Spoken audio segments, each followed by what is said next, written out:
Hey there, Mountaineer fans, and welcome into SVC Sports Weekly, along with Nosek Gage. Gage, we might have to apologize to our viewers/listeners and think about renaming this broadcast program because it hasn't been weekly this year, but we're trying. We're doing our best, and that's all that you can ask of us, right? But we're going to jump right into it. Basketball seasons are well underway, Dave. The men's team is sitting at 3-1. Very impressive start to the season. Obviously, that big win over over Williams College to start the season.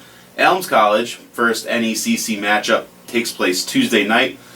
That's the only conference contest of the fall semester for the Mountaineers before the winter break. So again, sitting at 3-1, looking pretty good, pretty impressive, gaining votes in the D3Hoops.com polls. What else can you say about this team except for they're headed in the right direction? Yeah, I think the first word that comes to mind when I think of our men's basketball team right now is exciting. You know, like you said, the win over Williams, it's the number 3 team in the country. You know, Southern Vermont is a team that last year struggled a little bit, and Coach Dan Engelstead has done a great job at the start of his season this year. And this group has no fear. They don't care who they're going to play. I think if they went in and had to play Michigan State tomorrow, they would definitely be prepared. I don't know how they do, but they would be prepared, and and they'd have no fear going into that game. After the Williams win, they were just so high on emotion and had to come back and play a second game in, 14 hours or so. So they're a little tired, a little spent emotionally from that big win. First ever win in program history over the East in 13 meetings. So they were a little down and lost to Rutgers Newark, unfortunately. But then they came back and defeated Green Mountain. Then they had a come-from-behind win against Sage in their home opener. So you can see, like you said, that they get a little bit of rest. They can have some time to prepare, and they come out kind of firing on all cylinders. And it seems like their second halves have been stronger than their first. Yeah, I think the one thing about this team is resiliency. The game against Williams, going back to that, I'm not trying to touch on it here too much, but they were down, I believe, 8 with a few minutes left to go, and they came back and won. Like you said, a come-from-behind win against Sage, down a few at the half. In the second half, they came out and they played a great second half in front of a really good home crowd. Pack the Mac was in full effect that night. Yeah, it was a great atmosphere. Really helped them in that final push in the end of the game there when they're playing from behind. Free throw shooting has been pretty important. They did pretty well against the Gators in that game. Deshaun Hamlin has been an absolute force for them. Coming off the bench, averaging over 20 minutes a game, averaging over 20 points a game.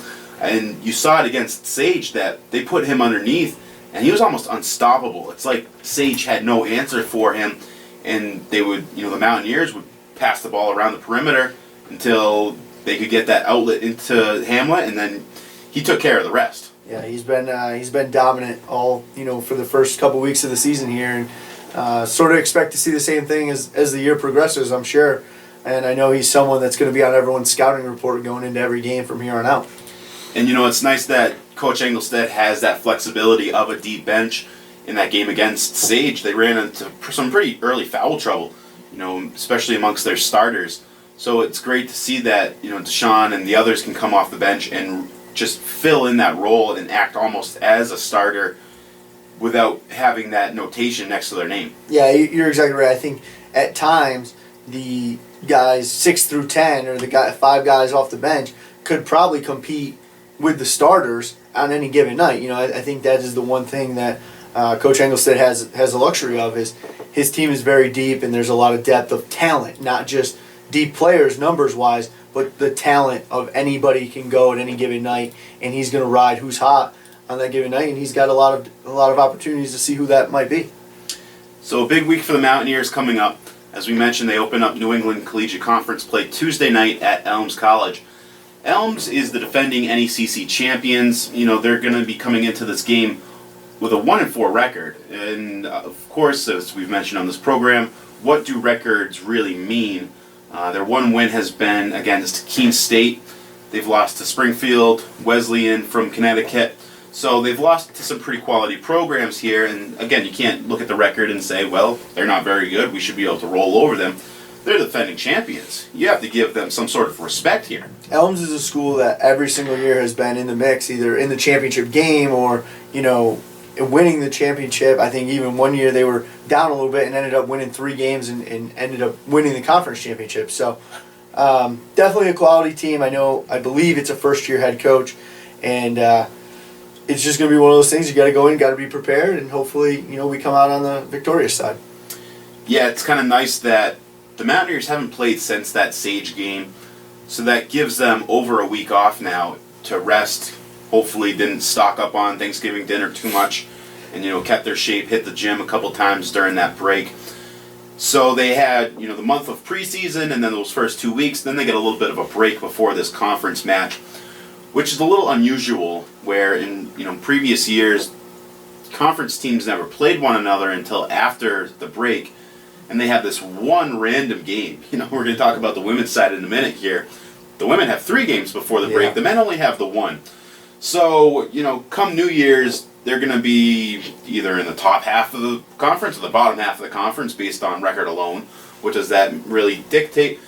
We'll find out in January and February. But it's a good start, and it's a good testing point to see where you're at compared to the conference, especially someone like we mentioned, Elms, being the defending champion who, they might have lost some seniors, they might have lost some other players due to various reasons, but you can't take them lightly by any means, can you? No, and this is something that, as a coach, I would not like, because your team's going to be playing a lot different in the second half of the season than they are in the first half of the season, and it's very tough right now. Like I said, you're trying to find rotations, you're trying to find which groups of players work best, and it's a game with Elms that you're going to have to play your best game.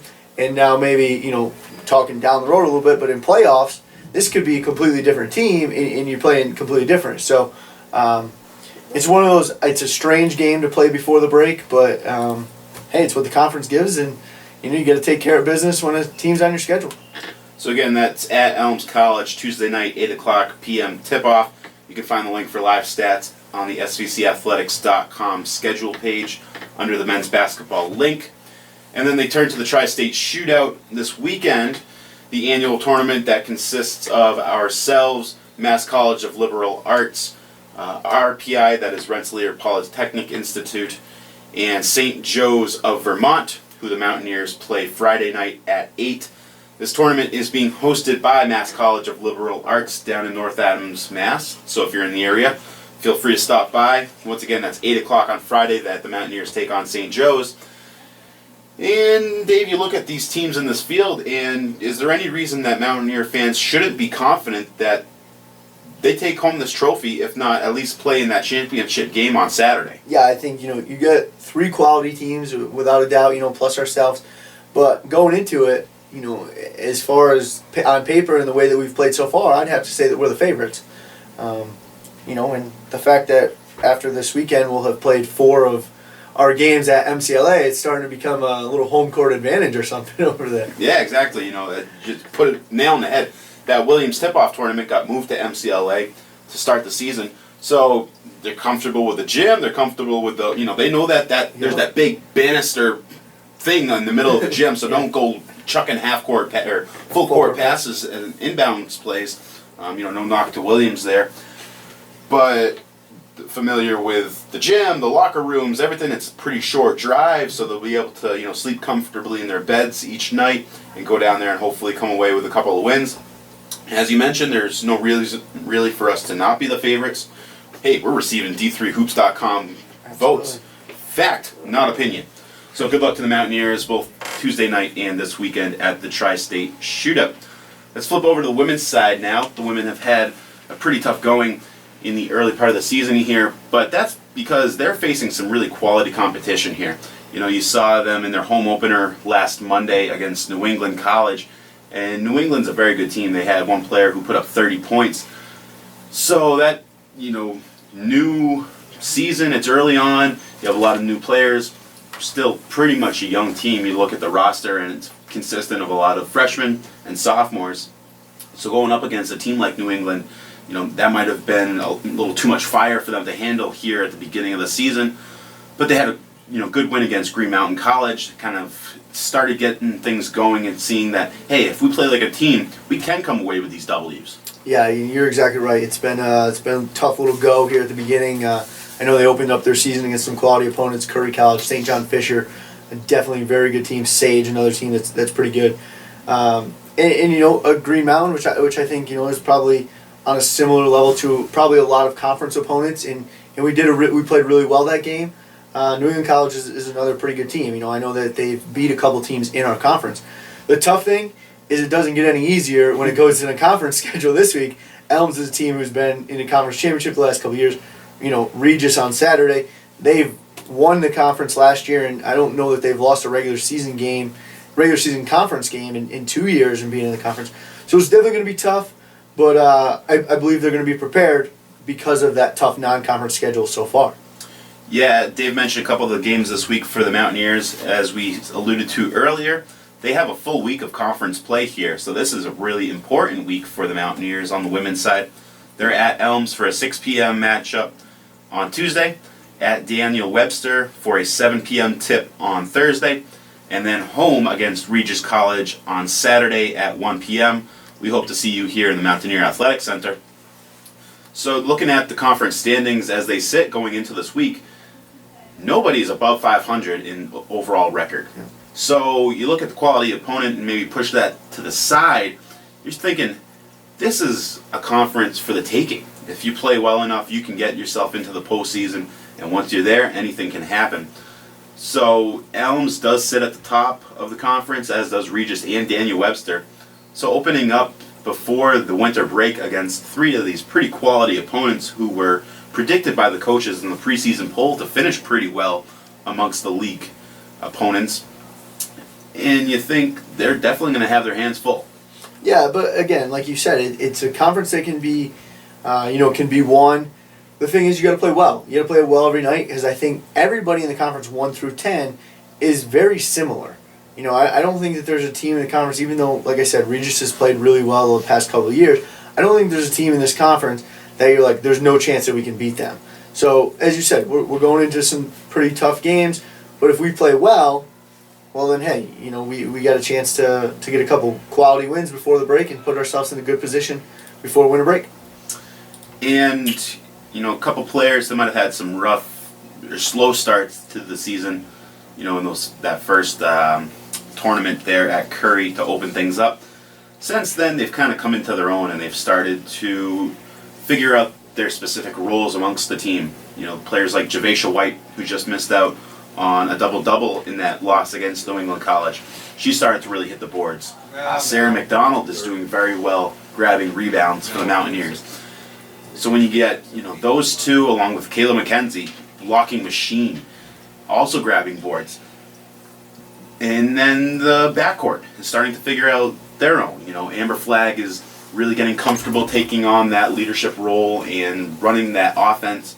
You can see that if they continue to click and play well, reduce their turnovers and keep the ball, they can have some great success going through the conference this year. Yeah, there's no doubt that those players that you just mentioned have the experience from last year, and they definitely have stepped up their game from where they were last year, which I think is going to help them overall. And again, you said it, a little bit of a slow start, but now as they're starting to get back in the groove of things, they're figuring out which their roles are, playing teams that maybe they're a little more comfortable against that they played a year ago.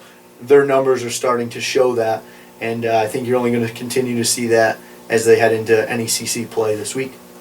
So one more time, the Mountaineers schedule real quickly is Tuesday at Elms to open up conference play at 6 p.m. Live stats link can be found on svcathletics.com women's basketball schedule page.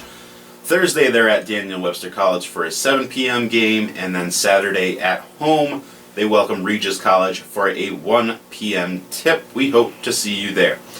One final bit of athletics news. Dave, you are the advisor for the Student Athlete Advisory Committee, and you guys are heading up a toy drive running now through December 6th. Toys can be dropped off at the Mountaineer Athletic Center or up in the mansion, room 209.